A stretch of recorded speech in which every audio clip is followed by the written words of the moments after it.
ইসলামী আন্দোলন বাংলাদেশ কোন পথে হাঁটছে, তাদের গন্তব্যটা কোথায়? ইসলামের পথেই হাঁটছে নাকি ইসলামের বাইরে কোনো একটা রাস্তা তৈরি করে নিয়েছে সেই রাস্তায় হাঁটছে?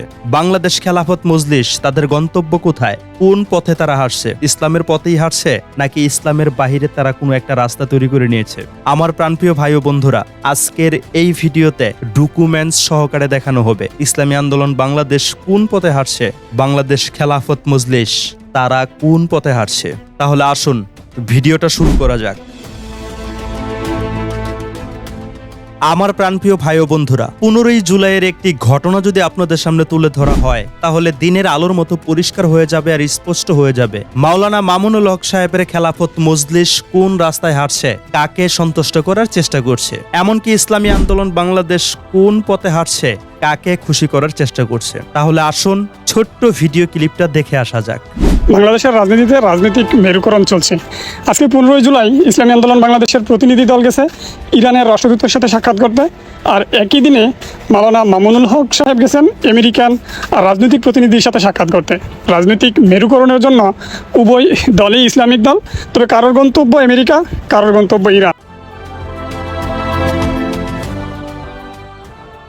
আপনারা হয়তো এই ভিডিও ক্লিপটি দেখে কথাগুলোকে শুনে স্পষ্টভাবেই বুঝতে পেরেছেন 15ই জুলাই মাওলানা মামুনুল হক সাহেব আমেরিকান রাজনৈতিক প্রতিনিধিদের সাথে কথা বলতে গিয়েছে, দেখা করতে গিয়েছে। ওনার আচরণ চলাফেরা যেন স্পষ্ট করে দিচ্ছে আমেরিকা যা চাইবে তাই হবে। আমেরিকাকে খুশি করতে পারলে কখনো না কখনো সেও ক্ষমতার চেয়ারে বসতে পারবে, যে কারণে তাদের সাথে দেখা করার জন্য তিনি সেখানে গিয়েছেন।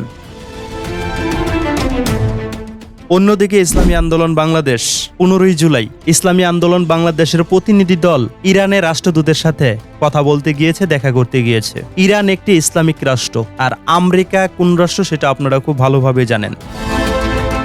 এতে কিন্তু স্পষ্ট হয়ে যাচ্ছে ক্ষমতায় আসার জন্য, ক্ষমতার সুবিধা পাওয়ার জন্য, রাজনৈতিক সুবিধা পাওয়ার জন্য মাওলানা মামুনুল হক সাহেব আমেরিকা গিয়ে দেখা করে আসছে।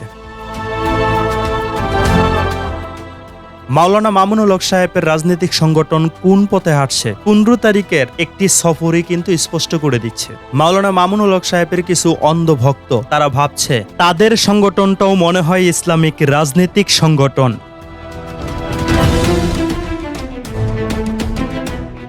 কিন্তু তাদের সংগঠনের কালচার, কাজকারবার তা কিন্তু স্পষ্ট করে দিচ্ছে তারা কখনোই ইসলামিক কোনো সংগঠন হতে পারে না। তারা রাজনৈতিক সংগঠন। ক্ষমতার জন্য জামায়াতের মতো তারাও সবকিছুই করতে পারে, তাদের কাজকারবারেই তা স্পষ্ট করে দেয়। মাওলানা মামুনুল হক সাহেবকে অতীতে কখনো পদ্মা লঙ্ঘন করতে দেখা যায়নি। ইদানিং ক্ষমতার লোভে তিনি আল্লাহ পাক রব্বুল আলামিনের ফরজ বিধান পদ্মাকে মানছে না।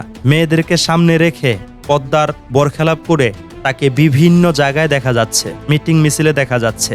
আমেরিকাকে খুশি করার জন্য সে আমেরিকায় সফর করছে। এতে স্পষ্ট হয়ে যাচ্ছে বাংলাদেশ খেলাফত মজলিস সেটা কোনো ইসলামিক সংগঠন না, রাজনৈতিক সংগঠন।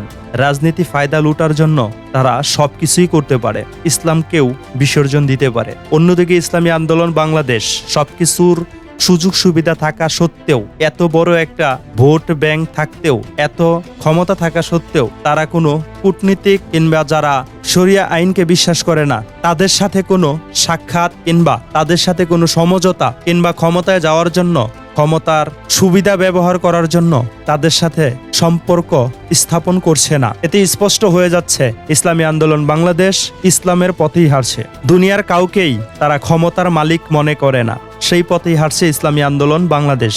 আমার প্রাণপ্রিয় ভাই ও বন্ধুরা, আপনাদের কাছে কি মনে হয়? আপনারা কি ভাবছেন? আপনাদের মন্তব্য আপনারা কমেন্টে লিখে জানিয়ে দিতে পারেন।